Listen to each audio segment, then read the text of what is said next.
আচ্ছা sir, 25শে December Christmas কেন পালন করা হয়? ওই দিন যীশু খ্রিস্টের জন্মদিন বলে? দেখো, এটা খুব একটা ভালো প্রশ্ন করেছো। আমাদের কি হয়, আমরা আসল ঘটনা কিন্তু জানি না যে কোনো জিনিস পালন করি। যেরকম মাদার্স ডে হয়, সেরকম অনেক কিছু আমাদের অজানা থাকে। 25শে ডিসেম্বর যীশু খ্রিস্টের জন্মদিন, এটা কিন্তু কোনো বাইবেলে লেখা নেই। বাইবেল মানে যেটা খ্রিস্টান ধর্মের ধর্মগ্রন্থ, সেখানে কিন্তু লেখা নেই। তাহলে 25শে ডিসেম্বর যীশু খ্রিস্টের জন্মদিন কেন পালন করা হয়? তার কারণ 25শে মার্চ সেই দিন প্রথমবার ভবিষ্যৎবাণী হয়েছিল যে মেরির কাছ থেকে, মেরির গর্ভ থেকে যে সন্তান হবে সে সমস্ত পৃথিবীতে মানে রাজ করবে, বা যাকে বলতে পারো সমস্ত পৃথিবীতে তার ভালোবাসা ছড়াবে।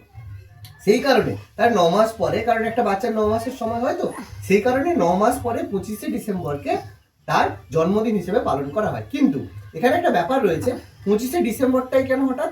তার কারণ রোমান সম্রাট ছিল কনস্ট্যান্টাইন, তিনি 336 খ্রিস্টাব্দে প্রথমবার একটা অনুষ্ঠান করেছিলেন।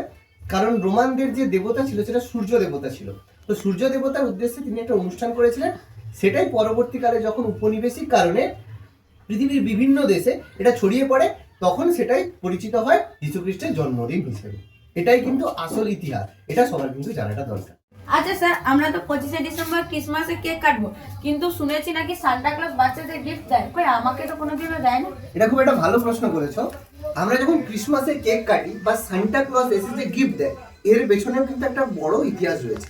ছোট একটা ইতিহাস কি, একজন সেন্ট নিকোলাস নামে একজন সাধু ছিলেন, মানে খ্রিস্টান ধর্মে যাকে আমরা সেন্ট বলি।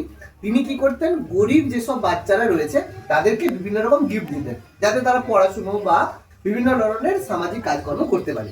সেই থেকে তার যে বাচ্চাদের যে এই গিফট দেওয়া, সেটাই কিন্তু আজকের দিনে ক্রিসমাস হয়ে গেছে, বা সান্টা ক্লজের গিফট। আজকের দিনে আমরা কি করছি দেখো, শুধুমাত্র গিফট কিনে একে অপরের সাথে ভাব বিনিময় করছি, কিন্তু এটা আসলে হয়েছিল গরিবদেরকে সাহায্য করার জন্য। স্যার, তাহলে সান্টা ক্লজ আর নিকোলাস কি একই মানুষ? হ্যাঁ, সান্টা ক্লজ আর নিকোলাস হচ্ছে একই ব্যক্তি। ব্যাপারটা হচ্ছে, বাচ্চাদেরকে যদি কোনো কিছু প্রকৃত না বলে যদি কোনো গল্প বা কোনো কিছু রূপকের আকারে বলা হয়, সেটা তারা ভালো পছন্দ করে। সেই জন্য সেন্ট নিকোলাসের পরিবর্তে তাদেরকে যদি একটা সান্টা ক্লজ তোমাকে গিফট দিচ্ছে এটা বলা হয়, তারা কিন্তু এটা খুব বেশি গ্রহণযোগ্যভাবে নিয়ে নেয়। থ্যাংক ইউ স্যার, জেনে খুব ভালো লাগলো। আসলে আমার মতো এরকম অনেক ছাত্রছাত্রী তো এগুলো বইয়ের পাতায় পায় না, তাই আপনার কাছ থেকে এটা শুনে খুব ভালো লাগলো। আর তোমরাও যারা জানতে না, তারা অবশ্যই কমেন্ট করো এবং একটা লাইক দিয়ে এই ভিডিওটি শেয়ার করো। তোমরাও কিন্তু অবশ্যই জানতে কিনা আমাদেরকে জানিও। ধন্যবাদ।